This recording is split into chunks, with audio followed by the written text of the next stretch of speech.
Hello दोस्तों, welcome to the movie diaries. दोस्तों, आज की फिल्म नॉट वन लेस। आज हम संघर्ष की एक अलग ही परिभाषा देखेंगे। दोस्तों, ये कहानी है चाइना के विलेज में पढ़ाने वाली 13 साल की लड़की की। एक जिम्मेदारी को निभाने में कितनी सारी मुश्किलें उस टीचर के सामने आती हैं, आप इस फिल्म में देख पाएंगे। दोस्तों, कहानी की शुरुआत चाइना के शुईक्वान विलेज से हुई। हम एक स्कूल देखते हैं जो कि एक रिमोट प्लेस पर स्थित है। आसपास विलेज थोड़ी दूरी पर थे। हम एक शख्स और एक लड़की को उसी स्कूल की तरफ बढ़ते हुए देखते हैं। जो लड़की के साथ शख्स है वो इसी विलेज का मेयर है। उस लड़की का नाम वेई है। स्कूल में पढ़ाने वाला टीचर का नाम गांव है। वो एक महीने के लिए अपने विलेज जा रहा है क्योंकि उसकी माँ की तबीयत ज़्यादा खराब थी। इसलिए बच्चों को एक महीने तक पढ़ाने के लिए उसे एक टीचर की ज़रूरत थी। वेई की उम्र सिर्फ 13 साल है। मेयर ने टीचर गांव को उस लड़की के बारे में बताया जिसे वो दूसरे विलेज से लेकर आया है। मेयर वहां से चला गया। जब गांव ने उस लड़की का इंटरव्यू लिया तो उसे पता चला लड़की ज़्यादा पढ़ी लिखी नहीं है, तो फिर ये बच्चों को कैसे पढ़ा पाएगी। मेयर भी वेई को ये बोलकर ले आया है कि बस एक महीने तक बच्चों का ध्यान रखना है। गांव ने बताया इस क्लास में कक्षा 1 से लेकर कक्षा 4 कुल 28 बच्चे हैं। पर वही कभी हाई स्कूल भी नहीं गई तो वो इन बच्चों को कैसे संभाल पाएगी। गांव को ये अच्छा नहीं लगा। वो सीधा वेई को लेकर मेयर के घर आया। मेयर ने कहा इतनी जल्दी में एक अच्छा टीचर मिलना मुश्किल है और ये विलेज इतने अंदर बसा है कि कोई भी टीचर यहाँ आने को तैयार नहीं होगा, और अगर आ भी गया तो यहाँ एक महीना नहीं बिता पाएगा। इसलिए उसे एक महीने तक इस लड़की से ही काम चलाना होगा। मेयर ने उसे समझाया सिर्फ एक महीने की ही बात है। गांव को भी कल ही अपने विलेज निकलना है, इसलिए वो उसकी बात मान गया। वेई ठीक से लिख पढ़ भी नहीं पाती, इसलिए गांव ने उसे बुक दी जिससे वो बच्चों को रोज एक लेसन कॉपी करवाएगी। गांव ने उसे 26 दिन के हिसाब से 26 चौक दिए। क्योंकि महीने में से 4 संडे निकाल दिए जाएं तो सिर्फ 26 दिन ही बचेंगे। उसने स्कूल का ऑफिस भी दिखाया जो कि क्लासरूम में ही बना था। उस स्कूल में 5 बच्चे ऐसे थे जो इसी स्कूल में रहते हैं। परिवार की स्थिति खराब होने की वजह से गांव ने ही उनका पूरा खर्चा संभाला था। उसमें से एक लड़की जियाओ जो कि क्लास की मॉनिटर है। रात तीनों लड़कियां ऑफिस में ही सोएंगी और दोनों लड़के बाहर क्लासरूम में सोएंगे। उसे सारी बात समझाकर जैसे ही गांव बाहर गया, वेई भागते हुए उसके पीछे आ गई। उसने गांव से 50 युआन की मांग की। उसने बताया कि मेयर ने इस काम के लिए मुझे 50 युआन देने का वादा किया है। गांव ने कहा इस बारे में तुम मेयर से बात कर लो क्योंकि मुझे इस बारे में कुछ भी नहीं पता। गांव ने बताया मेरे पास एक भी पैसे नहीं और ना ही पिछले 6 महीनों से मुझे तनख्वाह मिली है। पर वेई जिद पर थी कि मेयर ने गांव से 50 युआन लेने को कहा था। हम देखते हैं रात हो गई। उस स्कूल में जो लड़का है झैंग, वो बहुत ज़्यादा शरारती है। सुबह हम देखते हैं क्लास में मेयर आ गया और गांव को छोड़ने के लिए उसके विलेज ले जाने लगा। गाड़ी की आवाज़ सुन वेई बाहर आ गई।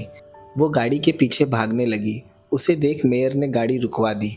जब उसने वेई से वजह पूछी तो उसने कहा उसे 50 युआन चाहिए। मेयर उस पर गुस्सा हो गया क्योंकि वो जिस तरह से भागती हुई आई उसे लगा स्कूल में कोई घटना घट गई। मेयर ने कहा तुम अपना काम करो, तुम्हें 50 युआन मिल जाएंगे। गांव गाड़ी से उतरकर उसके पास आया। उसने कहा तुम स्टूडेंट्स का ध्यान रखो क्योंकि पहले ही 10 से ज़्यादा स्टूडेंट स्कूल छोड़कर चले गए हैं। अब वो और स्टूडेंट्स को नहीं खोना चाहता। उसने जाने से पहले एक बात कही, जितने स्टूडेंट्स हैं उसमें से एक भी नहीं खोना चाहता, नॉट वन लेस। उसी दिन दोपहर में जब मेयर स्कूल आया तो देखा बच्चे बाहर खेल रहे हैं और वेई बाहर एक जगह बैठी थी। मेयर ने आकर वेई को सभी बच्चों के सामने डांटा कि उसे यहाँ बैठने के लिए नहीं बुलाया गया है। इन बच्चों की पढ़ाई का क्या होगा। उसने बच्चों से चाइना का फ्लैग रेस करवाया और राष्ट्रगान के बाद स्कूल की शुरुआत हुई। मेयर ने बच्चों को बताया आज से यही तुम्हारी नई टीचर है। उस क्लास का सबसे शरारती बच्चा जो पूरी क्लास को डिस्टर्ब करता है। उसके बाद मेयर वहाँ से चला गया। बच्चे फिर से मस्ती करने लगे। वेई ने किताब का लेसन ब्लैक बोर्ड पर लिख दिया और बच्चों को कॉपी करने के लिए कहा, पर सभी ने इनकार कर दिया। वेई ने कहा जब तक वो इसे कॉपी नहीं करेंगे तब तक कोई भी क्लासरूम से बाहर नहीं जाएगा। बच्चे अपनी मस्ती में लगे थे। वेई ऑफिस में जाकर अपने कपड़े धोने लगी। उसे समझ नहीं आता कि वो इन्हें कैसे संभाले, पर 1 महीने की तो बात थी, ऐसे तैसे वक्त निकल जाएगा। वेई ने कहा जब तक वो लेसन कॉपी नहीं करेंगे उन्हें जाने नहीं मिलेगा। वो थक कर स्कूल के बाहर आकर बैठ गई। बाहर क्लास मॉनिटर जियाओ आ गई। उसने बताया कि झैंग पूरी क्लास को डिस्टर्ब कर रहा है। उसने जियाओ से कहा तुम तो क्लास मॉनिटर हो, तो तुम झैंग को कंट्रोल क्यों नहीं करती। जियाओ ने कहा मॉनिटर होने से पहले मैं एक स्टूडेंट हूँ, झैंग मेरी नहीं सुनेगा। वेई अंदर गई। झैंग ने टेबल गिरा दी थी। सारी चौक और किताबें ज़मीन पर गिर गई थी। मिंग ने बताया कि ये काम झैंग का है, पर झैंग ने इससे साफ मना कर दिया। जियाओ सभी चौक को उठाकर बॉक्स में रखने लगी, पर उसमें से कई चौक के टुकड़े हो गए थे। वेई ने गुस्से में झैंग को चौक उठाने को कहा, पर उसने मना कर दिया। वेई उसे खींच कर लाने लगी। झैंग ने नीचे गिरे हुए चौक को पैरों से मसल दिया, जिससे अब वो चौक किसी काम के नहीं। रात हम देखते हैं जियाओ आज क्लास में हुई सारी घटना का जिक्र अपनी नोटबुक में लिख रही है। जियाओ सबसे ज़्यादा समझदार है। उसे पता था कि टीचर गांव को उनकी पढ़ाई की कितनी चिंता है। दूसरे दिन वेई ने ब्लैक बोर्ड पर लेसन लिखा और बाहर चली गई। तभी झैंग क्लास से निकलकर भागने लगा। बड़ी मुश्किल से वो उसे पकड़ पाई। दूसरे दिन जब वेई बच्चों के साथ बाहर थी तो वहाँ मेयर 2 लोगों के साथ आ गया। उसने मिंग को अपने पास बुलाया और उन दोनों को बताया कि ये लड़की सबसे तेज भाग सकती है। वहाँ दोनों ने उसका टेस्ट भी लिया। वो शख्स शहर के एक स्पोर्ट स्कूल से था। मेयर ने मिंग से बताया कि ये तुम्हें शहर के स्पोर्ट स्कूल ले जाएंगे, पर वेई ने कहा यह यहाँ से कहीं नहीं जाएगी, क्योंकि उसने टीचर गांव से प्रॉमिस किया था कि उनके आने तक इस स्कूल से एक भी बच्चा कम नहीं होगा, और टीचर गांव जब तक नहीं आ जाते तब तक मिंग कहीं नहीं जाएगी। मेयर ने मिंग को कल सुबह तैयार रहने को कहा और मेयर मिंग के परिवार से भी बात कर लेगा। पर दूसरे दिन जब वो मिंग को लेने आया तो वो वहाँ नहीं थी। उसने स्कूल में हर जगह चेक किया, पर वो कहीं नहीं थी। उसे पता था वेई ने मिंग को कहीं छिपा दिया है। मेयर ने कहा वो वेई को काम से निकाल देगा, पर वेई को पता था गांव के आने तक वो उसे नहीं निकाल सकता। उसने झैंग को ले जाकर उससे मिंग के बारे में पूछा। पहले तो उसने बताने से मना कर दिया। मेयर ने उसे कुछ पैसे दिए। उसने मिंग का पता बता दिया। मिंग एक जगह छिप कर पढ़ाई कर रही थी। मेयर उसे अपने साथ लेकर जाने लगा। मिंग भी शहर जाने के लिए काफ़ी खुश थी। जब वेई को इस बारे में पता चला तो वो स्कूल से बाहर आई और उस गाड़ी के पीछे भागने लगी। काफ़ी देर तक वो गाड़ी के पीछे भागती रही, पर उन्होंने गाड़ी नहीं रोका। कुछ देर बाद वेई थक कर वापस स्कूल आ गई। हम देखते हैं झैंग क्लास में जियाओ की बुक को लेकर यहाँ से वहाँ भाग रहा है। ये वही बुक थी जिसमें जियाओ स्कूल से जुड़ी सारी घटना को लिखती है, ताकि टीचर गांव के वापस आने पर वो उन्हें सारी बात बता सके, क्योंकि वो क्लास की मॉनिटर भी थी। वेई के पूछने पर झैंग ने बताया ये लड़की इसमें तुम्हारे बारे में गलत गलत बातें लिखा करती है। वेई ने उसे बुक पढ़ने को कहा। जब झैंग ने बुक पढ़ा तो उसने पाया बुक में सारी घटना झैंग से जुड़ी थी, कि कैसे वो पूरे क्लास को डिस्टर्ब करता है, और उस दिन चौक तोड़ने वाली भी घटना उससे जुड़ी थी। उस किताब में काफ़ी बातें विचार करने जैसी थी, जैसे कि टीचर गांव उन्हें पढ़ाने में कोई कमी नहीं करते। अगर उन्हें इस बात का पता चलेगा तो उनके दिल पर क्या बीतेगी। जियाओ के आंख से आंसू बहने लगे। ये देख झैंग को खुद पर थोड़ी सी शर्म आई।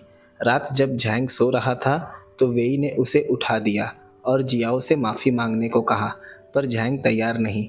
झैंग ने कहा वो माफ़ी तो नहीं मांगेगा, पर उन टूटे हुए चौक की भरपाई कर सकता है। उसने जियाओ को कुछ पैसे दिए। ये वही पैसे थे जो मेयर ने उसे दिए थे, पर वो सिर्फ 5 सेंट्स थे। एक बॉक्स चौक के लिए उन्हें 1 युआन चाहिए, पर झैंग वो पैसे देकर वहाँ से चला गया। दूसरे दिन जब वो अटेंडेंस ले रही थी तो उसने देखा झैंग स्कूल में नहीं है। एक लड़की ने बताया सुबह उसके पेरेंट्स उसे लेकर चले गए, पर उसे पता नहीं ऐसे अचानक से उसे घर क्यों बुला लिया गया। आखिर क्या बात होगी। वेई उसके घर चली गई। झैंग घर पर नहीं था। उसकी माँ बीमार पड़ी थी। उसकी माँ ने बताया वो शहर गया हुआ है, दूसरे विलेज के कुछ लड़कों के साथ शहर जाकर कुछ काम करने के लिए, क्योंकि उसके परिवार पर काफ़ी कर्ज था और कर्ज बढ़ता ही जा रहा है। उसके पिता जवानी में ही गुजर गए। उसके घर की आर्थिक स्थिति काफ़ी खराब थी, इस पर वेई ने कहा कि काम करने के लिए झैंग की उम्र काफ़ी कम है। इसका मतलब अब से झैंग स्कूल भी नहीं आएगा। वेई ने उसकी माँ से शहर का पता लिया जहाँ पर झैंग काम देखने गया है। वो मेयर के पास गई ताकि वो उसे शहर लेकर चले और वो झैंग को स्कूल लेकर आए। मेयर ने उसे समझाया कि झैंग वापस नहीं आएगा, उसे अपने परिवार का कर्ज उतारना है, और उसने वेई को शहर ले जाने से मना कर दिया। पर वेई को टीचर गांव की बात याद आती, नॉट वन लेस, और वो दो बच्चे ऐसे ही खो चुकी है। वो टीचर गांव को क्या जवाब देगी, उसे कुछ समझ नहीं आ रहा था। मेयर ने उसे समझाया, अगर वो शहर जाएगी तो यहाँ बच्चों को कौन देखेगा और उनकी पढ़ाई का नुकसान होगा। पर वेई ने जिद पकड़ ली थी कि वो झैंग को वापस लाकर ही मानेगी। उसने क्लास से पूछा कि शहर जाने के लिए उसे बस टिकट के कितने पैसे चाहिए होंगे, पर वहाँ किसी को सही से पता नहीं। एक लड़की ने बताया कि 3 युआन लगेंगे और वापस आने के 3 युआन, यानी कि कुल 6 युआन, और झैंग के 3 युआन, कुल 9 युआन उसे चाहिए। उसने बच्चों से पैसे मांगे पर किसी के पास पैसे नहीं थे। उसने बताया अगर हर बच्चा 50 सेंट्स देगा तो वो वापस जाकर झैंग को ला सकती है। एक बच्ची ने बताया पास में ही एक ईंटों की फैक्ट्री है, वहाँ एक ईंट को मूव करने के वो 1.5 सेंट्स देते हैं। अगर वो सभी 1000 ईंटें मूव करेंगे तो उन्हें 15 युआन मिल जाएंगे। वही सभी बच्चों को लेकर उस फैक्ट्री की तरफ चली गई और उन्होंने बिना किसी के पूछे उन कच्चे ईंटों को उठाकर फैक्ट्री के भीतर रखना शुरू कर दिया। जब फैक्ट्री का मालिक आया तो वो चिल्लाने लगा। जब वेई ने उससे पैसे मांगे तो उसने मना कर दिया क्योंकि उसके कई ईंटें यहाँ से वहाँ रखने में टूट गए थे। पर वेई जिद पर थी कि उसे पैसे चाहिए। यहाँ उस शख्स को पता चला कि बच्चे पास के स्कूल से हैं। वो टीचर गांव की काफ़ी रिस्पेक्ट करता है। उसने वेई को 15 युआन दे दिए। ये एक तरह का डोनेशन था उसकी तरफ से। वो बच्चों को लेकर एक स्टोर में आ गई। उसे 15 में से 9 युआन बचाने थे अपनी ट्रिप के लिए। उसने 6 युआन की 2 सोडा कैन ले ली जिसे सभी बच्चों ने बारी बारी से पिया। यहाँ जब वो बस स्टेशन पर गई तो उसे पता चला कि टिकट फेयर 20.5 युआन है। उस लड़की ने उसे टिकट फेयर गलत बताया था। अब सिर्फ उसके पास 9 युआन ही बचे थे। उसे शहर जाने के लिए 61.5 युआन की ज़रूरत थी। 9 युआन निकाल भी दे तो उसे 52.5 युआन अभी भी चाहिए। तभी बाहर मेयर आ गया। वो बाहर से क्लास को देखने लगा और वेई सभी कैलकुलेशन कर रही थी। उसे पता चला कि वेई को मैथमेटिक्स भी आती है और वो रिलैक्स होकर वहाँ से चला गया। वेई ने सोचा अब तो हम ईंटें भी मूव नहीं कर सकते, इसके लिए उन्हें कई घंटे काम करना होगा। लगभग 2 दिन उन्हें काम करना होगा, तब जाकर उन्हें 52 युआन मिलेंगे। पर बच्चों ने काम करने से मना कर दिया। एक बच्ची ने उसे सुझाव दिया कि पैसे की चिंता छोड़ उसे बस में बिना टिकट के घुस जाना चाहिए। किसी तरह बच्चों की मदद से वो बस में चढ़ गई, पर पकड़े जाने पर बीच रास्ते में उसे बस से नीचे उतार दिया गया। उसने सोच लिया कि वो वापस स्कूल तो नहीं जाएगी, इसलिए वो उस जलती धूप में शहर की तरफ आगे बढ़ने लगी। जैंग जिकोउ शहर का सफ़र उसने पैदल तय किया। किसी गाड़ी वाले ने उसे लिफ्ट भी नहीं दी। अब वो झैंग की माँ द्वारा दिए गए पते को तलाश करने लगी। किसी तरह वो उस पते पर पहुंच गई। वहाँ एक लड़की से पूछने पर उसने बताया कि उन्होंने झैंग को रेलवे स्टेशन पर ही खो दिया। झैंग बाथरूम गया और वापस ही नहीं आया। उस लड़की ने भी झैंग को ढूंढने की कोशिश की थी, पर वो नहीं मिला। उस लड़की का नाम सुन है। वेई ने उससे झैंग को ढूंढने में मदद मांगी, पर उसने बताया कि मुझे दिन भर काम करने के 2 युआन मिलते हैं। अगर वेई देगी तो वो उसके साथ चल सकती है। वेई ने उसकी ये शर्त मान ली, पर उसने फिर उससे 2.5 युआन मांगे। वेई यहाँ भी मान गई। दोनों स्टेशन उसे ढूंढने निकल गए, पर चलते हुए सुन को भूख लग गई और अब वो इसके आगे नहीं जा सकती। वहाँ से दोनों स्टेशन आ गए। उसने वेई को वो जगह दिखाई जहाँ से झैंग गायब हुआ। वहाँ नोट बोर्ड लगा हुआ था, अगर कोई मिसिंग हो जाए तो यहाँ अपने नोट्स छोड़ सकता है। पर सुन ने झैंग के लिए कोई नोट नहीं छोड़ा था। वो झूठ कह रही थी कि उसने यहाँ नाम और एड्रेस लगाया था। वेई उसे बाहर आकर तलाश करने लगी, पर सुन किसी भी तरह से इंटरेस्टेड नहीं लग रही थी। उसे तो बस अपने दिन के 2.5 युआन चाहिए थे। वहाँ पब्लिक एड्रेस सिस्टम पर अनाउंसमेंट हो रही थी। सुन ने कहा अगर वो इस स्पीकर पर झैंग का नाम अनाउंस करे तो वो सुनकर झैंग आ सकता है। दोनों ऊपर गए। एक महिला ने दरवाज़ा खोला। उन्होंने झैंग की सारी चीज़ें उस महिला को बताई, उसके पहनावे से लेकर उसके रंग रूप के बारे में। उस महिला ने उन्हें एक फॉर्म फिल करने को दिया जो कि मिसिंग पर्सन के लिए था। उस महिला ने उन्हें सीढ़ियों पर जाकर बैठने को कहा जब तक कि वो अनाउंसमेंट नहीं कर देती। यहाँ हम दूसरा दृश्य देखते हैं। झैंग सड़कों पर भटक रहा है। उसे भूख लगी थी पर जेब में पैसे नहीं। एक महिला ने उसे एक बन दे दिया। हम देखते हैं यहाँ दोनों बाहर बैठे इंतज़ार कर रहे हैं। उस महिला ने अनाउंसमेंट शुरू कर दी थी। सुन ने कहा, मेरा काम ख़त्म हुआ, मेरे पैसे दो और मैं घर जाऊं। पर वेई ने मना कर दिया क्योंकि जब तक झैंग नहीं मिल जाता वो उसे एक भी पैसे नहीं देने वाली। सुन उससे जिद करने लगी। आखिर में वेई ने मजबूर होकर उसे पैसे दे दिए। शाम वो अनाउंसमेंट करने वाली महिला नीचे आई। वो अपने घर जा रही थी। उसने वेई को वहाँ बैठे देखा। वेई ने बताया, झैंग को लापता हुए 2 से 3 दिन हो गए। उस महिला ने बताया, फिर तो अनाउंसमेंट का कोई फ़ायदा नहीं क्योंकि वो अब यहाँ से जा चुका होगा। अब वेई को समझ नहीं आ रहा था कि वो इस भीड़ में कहाँ जाए। भूख भी जोरों की लगी थी पर उसने कुछ खाया नहीं। वो एक स्टोर में गई। वहाँ से उसने 100 पेपर और एक इंक पेन लिया ताकि वो झैंग की मिसिंग नोटिस बना सके। रात उसने रेलवे स्टेशन पर बैठ सारे पेपर पर झैंग की मिसिंग रिपोर्ट लिख दी। रात वो सोई भी नहीं। एक शख्स ने वो पेपर देख कहा, इसमें कोई कॉन्टैक्ट नंबर नहीं तो ये वेस्ट ऑफ टाइम है, इससे कुछ हासिल नहीं होगा। वो शख्स उसे समझदार मालूम हुआ, इसलिए उसने जाकर पूछ लिया कि उसे झैंग को ढूंढने के लिए क्या करना चाहिए। उस शख्स ने बताया, पेपर में ऐड दे दो, पर शायद ऐड भी कोई नहीं देखेगा। उसने कहा, टीवी स्टेशन चले जाओ, वहाँ से पूरे शहर को झैंग के बारे में पता चल जाएगा। हम देखते हैं वेई लोगों से पूछते पूछते टीवी स्टेशन तक पहुँच गई। सिक्योरिटी गार्ड ने उसे बाहर ही रोक दिया क्योंकि इतनी सुबह टीवी स्टेशन शुरू नहीं हुआ। थोड़ी देर वो बाहर बैठी रही। कुछ देर बाद वहाँ सिक्योरिटी रूम में वो एक महिला से मिली। उस महिला को उसने अपना लिखा हुआ पेपर दिखाया, पर अंदर जाने से पहले उसे किसी तरह की आईडी की ज़रूरत थी जो कि वेई के पास नहीं है। उस महिला ने वेई को वहाँ से भगा दिया, पर वो वहाँ से जाने को राजी नहीं क्योंकि टीवी स्टेशन ही उसकी एक आखिरी उम्मीद थी।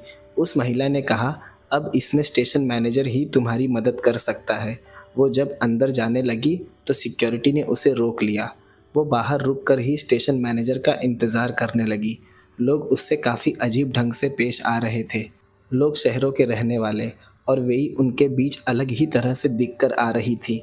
उसने टीवी स्टेशन से बाहर आने वाले हर एक शख्स से पूछा, क्या तुम ही स्टेशन मैनेजर हो? पर सबने मना कर दिया। पर उसे स्टेशन मैनेजर नहीं मिला। उसे जोर की प्यास लगी तो एक नल के नीचे पानी पीने चली गई। हम देखते हैं झैंग अभी भी सड़कों पर भटक रहा है। वो हर जगह बस खाने वाली चीज़ों को देखता ताकि उसे कोई कुछ खिला दे, पर शहरों में लोगों की गाड़ियाँ बड़ी और दिल छोटे थे। एक शख्स उसे पकड़कर अंदर ले गया। वहाँ रेस्टोरेंट की ओनर बैठी थी। उसने कहा, जब भी खाना हो तो भीतर आ जाना, पर बाहर मेरे कस्टमर्स को इरिटेट मत करना। उसने झैंग को खाने के लिए नूडल्स दिए। हम देखते हैं टीवी स्टेशन के बाहर खड़े वेई को रात हो गई, पर कोई स्टेशन मास्टर नहीं आया।